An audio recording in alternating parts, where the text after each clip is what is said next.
Dan itulah perjalanannya sampai akhirnya kemudian saya bertemu Ustadz Nasrullah juga. Jadi beliau ini netizen ya, ini Dewan Hakim saya pada waktu di Kabupaten Buluan pertama kali. Itu tingkat provinsi pertama kali kalau tidak salah. Iya, pertama kali itu. Jadi saya itu tidak membayangkan Ustadz bahwa karir saya di MTQ itu masih berlanjut, istilahnya masih sampai saat ini saya berdiri di sini, saya tidak menyangka sama sekali gitu.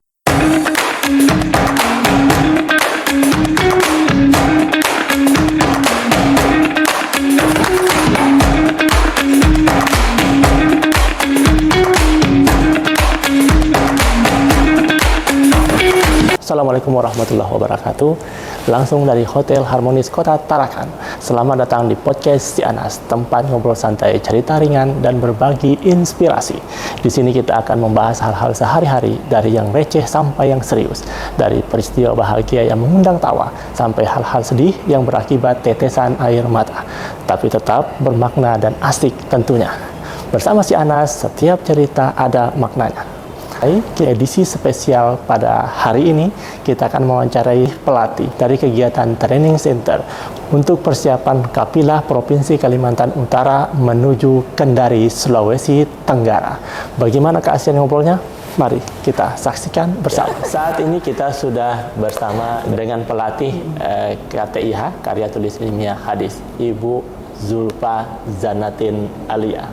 Terima kasih. Assalamualaikum Ibu. Waalaikumsalam. Ya, terima kasih sudah mau bergabung di podcast Si Anas. Siap. Kali ini kita akan ngobrol-ngobrol tentang kesiapan para peserta KTIH, di mana untuk KTIH ini kalau tidak salah satu cabang yang untuk pertama kalinya dilombakan di tingkat nasional. Ya. Tapi sebelum kita ngobrol-ngobrol, kita ingin tahu dulu keseharian Ibu sebelum bergabung di sini itu apa? Baik, saya sehari-hari itu bekerja sebagai guru di Madrasah Sanawiyah Negeri Bulungan. Jadi di bawah koordinasi dengan Kementerian Agama Kabupaten Bulungan.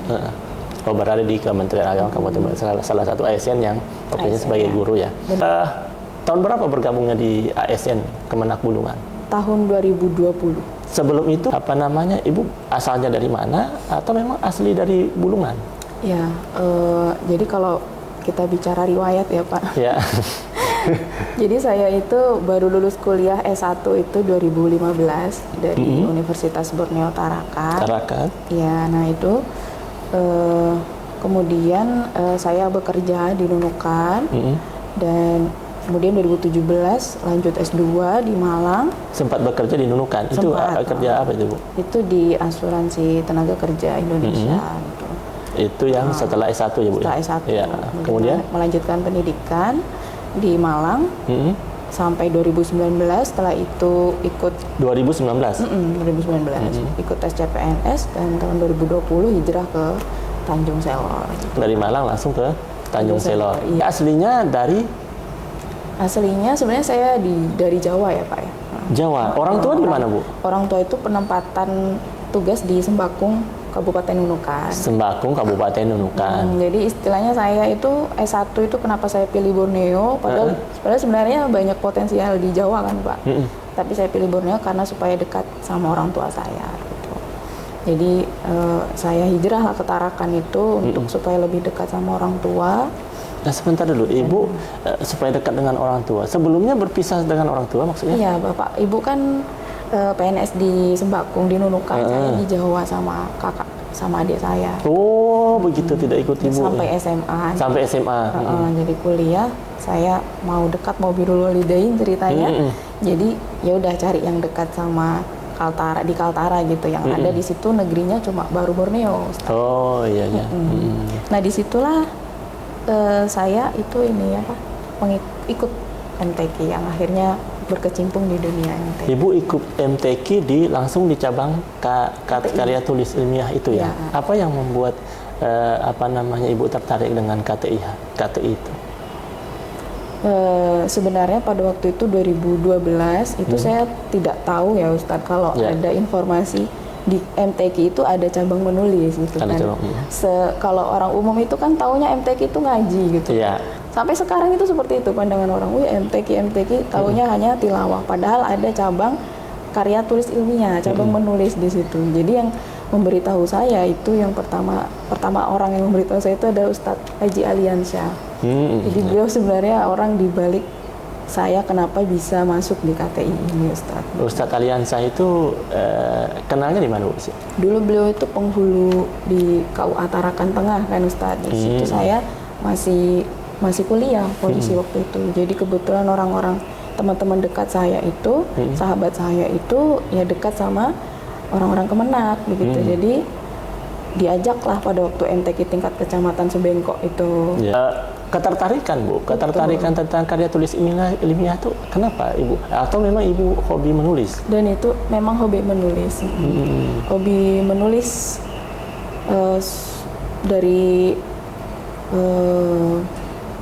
dari kuliah itu memang sudah hobi menulis, Ustaz. Dari kuliah memang hobi menulis ya? Walaupun maksudnya menulisnya itu lebih senang ke menulis ilmiah, memang penelitian seperti penelitian. itu. Kemudian mendengar karya tulis ilmiah Al-Quran, itu kan seperti orang ilmiah Al-Quran. Itu kalau Ibu awal mendengarnya itu biasa aja atau membayangkan yang seperti apa?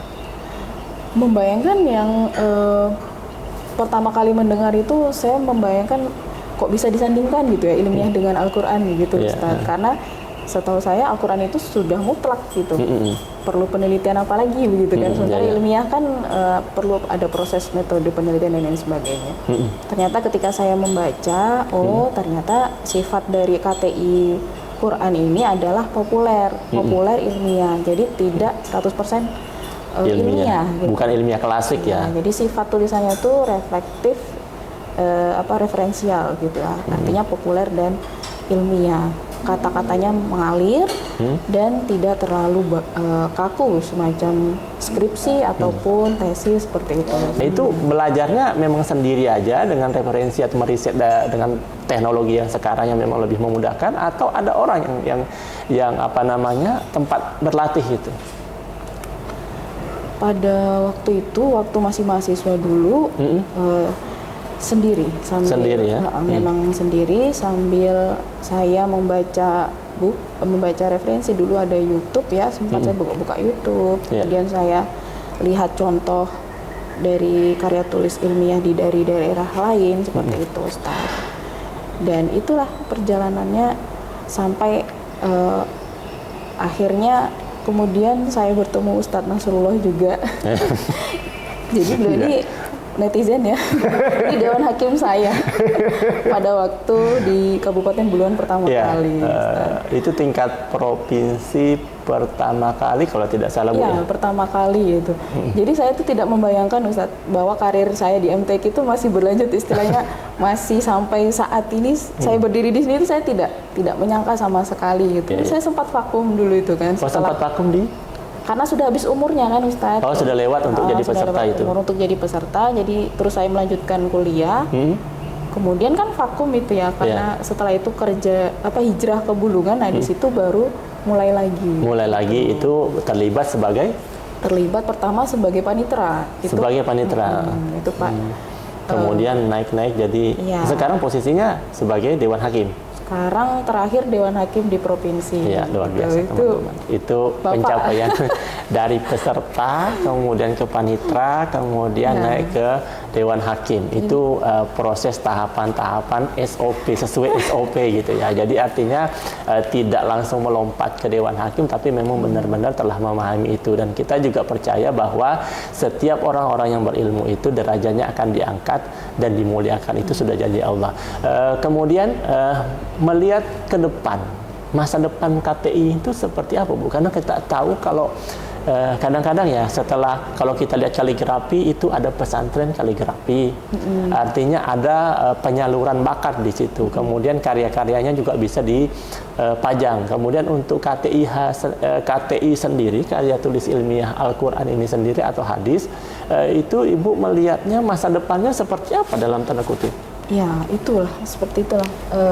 Sebenarnya menjadi pemikiran kami juga ya di bidang para penulis di KTI itu, Ustadz. bahwa dan menjadi harapan kami juga sebenarnya untuk LPTQ, bahwasanya karya-karya yang dilahirkan oleh para penulis, para anak-anak kita ini, peserta kita ini, harapannya bisa diterbitkan gitu, dihimpun dan diterbitkan, sehingga jejak-jejak pemikiran mereka itu tidak hanya menguap begitu saja, tapi tertinggal dalam sebuah karya gitu, yang bisa nanti memberikan impact gitu untuk masyarakat, ataupun bisa menjadi contoh untuk para peserta baru gitu, melihat oh ini loh contoh karya-karya dari kakak-kakak kita gitu kan Ustadz. Namun sampai sekarang memang belum ada, tapi harapan kedepannya ada dari LPTQ ada menginisiasi itu gitu. Artinya kalau kami siap untuk menyusun sebagai editor atau apa, kami siap. Tapi kan perlu ada lembaga yang menaungi gitu kan Ustadz. Artinya kalaupun tidak ada, kami siap mandiri gitu. Oh ya. Nah, mudah-mudahan mohon izin untuk seluruh pengurus LPTQ atau siapapun yang pemegang kebijakan ini, saya kira ini salah satu ide bahwa pemikiran itu kadang-kadang tidak gampang keluar. Sebuah hasil karya itu diperoleh dari sebuah proses yang kita tidak tahu sesusah apa itu, sehingga apapun yang dihasilkan dari sebuah karya itu diharapkan tidak lenyap begitu saja, seperti harapannya Bu Zulfa tadi, bahwa mudah-mudahan ke depan setiap karya-karya, terutama untuk tingkat provinsi ini, bisa diterbitkan dan itu bermanfaat bagi generasi-generasi penerus yang akan mengganti para senior-seniornya untuk mengikuti bukan hanya lomba sebenarnya ya Bu ya, mungkin sepakat kita bahwa lomba itu hanya bagian dari sebuah evaluasi, tapi ilmu yang mereka tulis itu adalah sebuah ikhtiar bagaimana mencari solusi dari setiap setiap persoalan-persoalan yang mungkin tidak sempat dipikirkan oleh para pemegang kebijakan, para pemimpin-pemimpin bangsa ini. Nah, kemudian kalau Ibu sendiri melihat dari proses perjalanan itu, potensi para peserta kita dalam hal inovasi mindset, inovasi pemikiran, kemudian aktualisasi ide itu seperti apa, Ibu? Iya, jadi saya sangat apresiasi sekali ya sebenarnya kepada para peserta kita saat ini, Ustadz, yang notabene adalah generasi Z ya. Mereka sebenarnya sangat kreatif, banyak ide-ide gitu. Jadi sebenarnya KTI, saya melihatnya KTI Quran maupun hadis saat ini seharusnya sudah bergeser ke adanya kebaruan-kebaruan ide atau gagasan. Jadi tidak hanya persoalan kajian Quran maupun hadis saja, tapi harus ada sebuah kayak pembaruan ide, gagasan gitu kan, yang bisa nanti diterapkan di masyarakat gitu. Dan ini untuk peserta kita ini, alhamdulillah di provinsi ini ya Ustadz, itu ada yang mereka bawa gitu, artinya ada pemikiran yang mereka bawa untuk mengatasi beberapa persoalan-persoalan tertentu. Karena tema kita nanti ke nasional adalah ketahanan pangan dan ketahanan keluarga. Di bidang ketahanan pangan, ada dari peserta putra kita membawa sebuah terobosan untuk produk pengawasan pangan gitu. Terobosan pengawasan produk pangan gitu. Artinya bisa nanti berkolaborasi dengan BPJPH maupun BPOM itu untuk mengawasi produk makanan. Kemudian yang putri itu ada juga terobosan-terobosan pemikiran gagasan di mana nantinya hadis, nilai-nilai hadis ini kita bisa jadikan rujukan, misalnya di bidang ketahanan keluarga gitu ya Ustadz, maka ada sebuah transformasi perilaku gitu, yang berdasarkan nilai-nilai hadis yang nanti bisa menjadi contoh bagi masyarakat kita sekitar untuk meningkatkan ketahanan keluarga. Kemudian kita kembali ke kafilah, Bu. Dari persiapan-persiapan yang sudah kita lakukan, saya yakin bahwa penulis itu tidak cukup hanya 2-3 hari. Pasti persiapannya sudah dimulai dari beberapa bulan yang lalu. Nah, progres dari persiapan itu sudah sampai di tahap mana, Bu, untuk kedua peserta? Ini untuk peserta lengkap, Bu ya? Lengkap. Putra-putri ya. Dari sudah sampai di mana ini? Iya.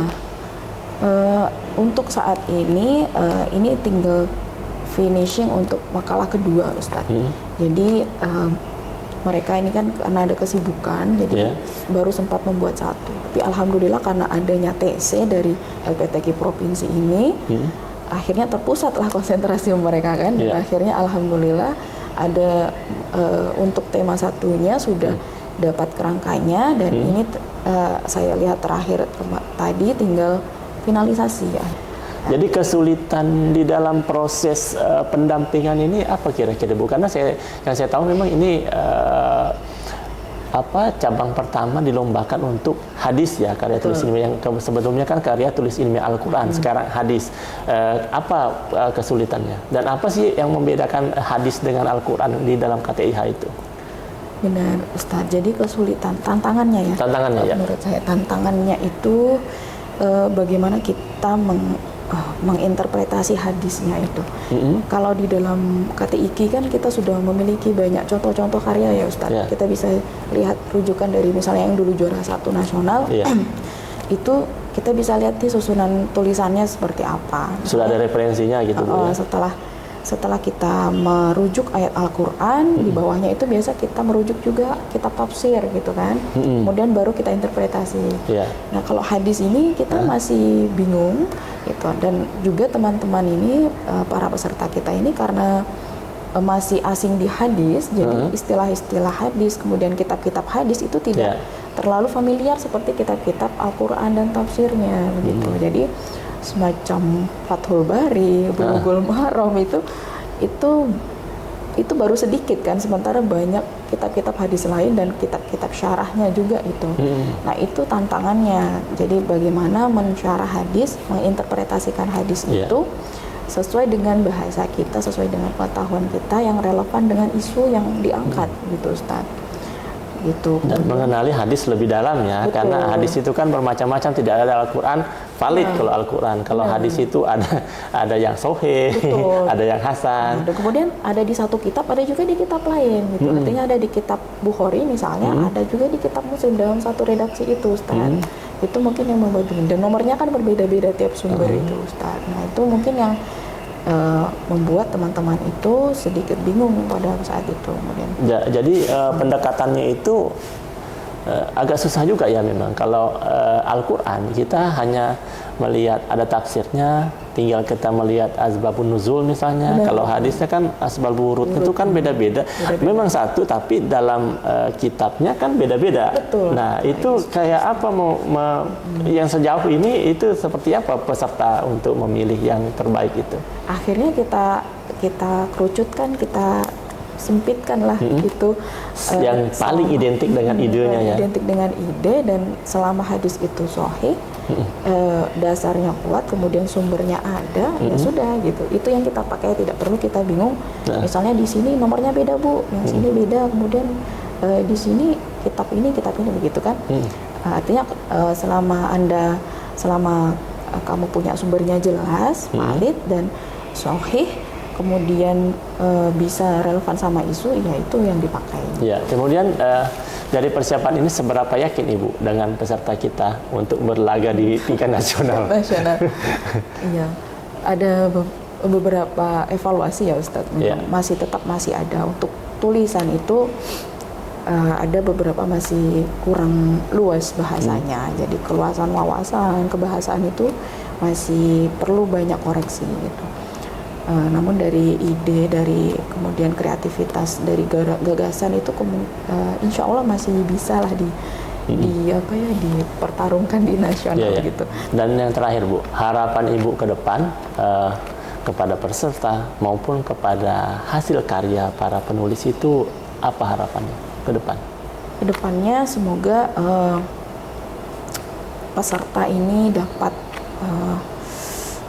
menampilkan yang terbaik, itu intinya. Kemudian dapat kekuatan untuk terus berkarya walaupun dengan. Benar. Saya itu Pak tidak menuntut mereka harus juara gitu, tapi saya berharap mereka tuh punya kekuatan tadi Bapak bilang untuk ketika di nasional, ketika mereka bertemu lawan mereka yang lebih tangguh itu dia tidak jatuh gitu, artinya tidak merasa pesimis, tidak merasa down gitu, karena sebenarnya mereka itu bagus gitu. Mereka punya potensi, mereka bisa gitu, mereka bisa membuktikan diri sampai ke nasional, itu sudah sangat bagus. Dan ketika sampai nanti bertanding, semoga mereka bisa mengeluarkan kemampuan mereka dengan baik dan melewati batas-batas mereka gitu. Kadang mereka menutup diri itu kan karena ada batas-batas mereka merasa tidak mampu. Nah itu yang harus didobrak gitu, melewati batas mereka sehingga nantinya mereka bisa memberikan yang terbaik, gitu, melakukan yang terbaik. Terlepas hasilnya nanti gagal, tapi mereka sudah menang gitu, artinya dalam prosesnya gitu kan. Dalam proses perlombaan itu Bu ya. Ini luar biasa bincang-bincang kita pada kali ini teman-teman. Kita bisa melihat dari sisi lain dari kemegahan pelaksanaan musabaqah tilawatil Quran yang hampir setiap tahun kita laksanakan.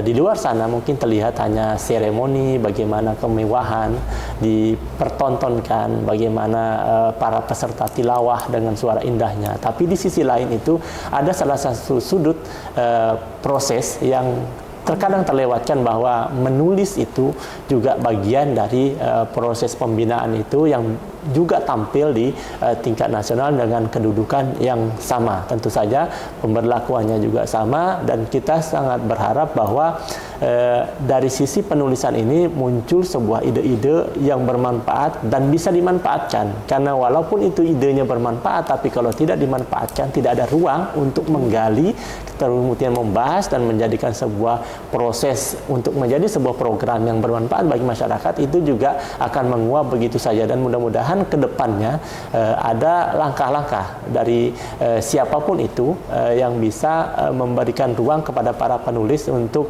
memberikan kontribusi, bukan hanya dalam hal lomba saja, tetapi dalam hal peradaban, perkembangan peradaban masyarakat masa kini. Nah, sekali lagi Bu Zulfa, terima kasih obrolannya. Saya kira ini bukan podcast yang terakhir karena waktu kita sangat terbatas untuk hari ini. Insya Allah kita nanti akan jadwalkan untuk podcast yang lebih mendalam lagi teman-teman. Karena pasti di luar sana banyak yang penasaran sebenarnya KTIH itu apa dan Ibu Zulfa itu siapa. Itu nanti kita akan gali di podcast selanjutnya. Kita akan mencari jadwal yang lebih tepat di waktunya.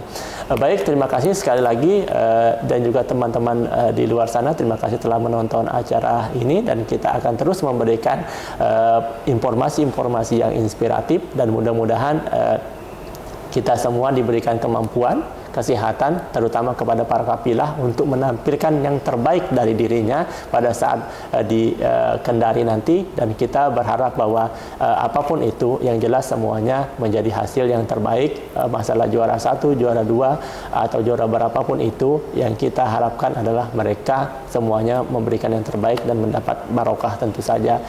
Dan semoga kita perjalanannya lancar dan kembalinya juga lancar. Demikian obrolan kita pada hari ini. Insya Allah kita akan bertemu lagi di podcast Si Anas selanjutnya, tentu saja sekali lagi dengan banyak cerita, banyak makna dari para narasumber yang akan kita datangkan.